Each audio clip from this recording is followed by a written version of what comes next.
আজ বানালাম chicken fried rice. তো প্রথমেই দেখো সলিড মাংসটাকে আমি লম্বা লম্বা করে কেটে নিচ্ছি। এটাকে এত সরু সরু করে কাটবো যাতে ভাজার সময় মাংসটা সিদ্ধ হয়ে যায়।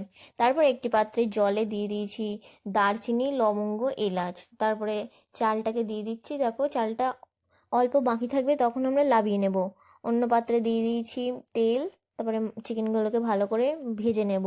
অল্প অল্প ঢেকে ঢেকে ভাজতে হবে। লাস্টে দিয়ে দিলাম লবণ আর গোলমরিচ। সেই একই তেলে আমরা ভেজে নিচ্ছি কাজু বাদাম আর কিশমিশ। তারপরে সেগুলোকে তুলে দিয়ে দিচ্ছি ক্যাপসিকাম, বিনস আর গাজর দিয়ে ভালো করে নেড়ে নেব এবং ঢেকে ঢেকে ভাজতে হবে। তারপরে আমাদের ভাজা শেষ হওয়ার পর্যায়ে এসে দিয়ে দিতে হবে চিনি, আর অল্প করে তোমরা লবণ দিতেও পারো। অন্য একটা পাত্রে এবার আমরা এটাকে থাকে থাকে সাজিয়ে নেব। প্রথমে দিয়ে দিলাম ভাত, তারপরে ঘি, তারপরে গুঁড়ো মশলা, তারপরে চিকেনগুলো, তারপরে দিয়ে দিলাম কাজু বাদাম, কিশমিশ এবং ওই ভেজে রাখা মশলাগুলোকে। তিনটে থাকে 5 মিনিট ভাপিয়ে নিলেই ফ্রায়েড রাইস তৈরি।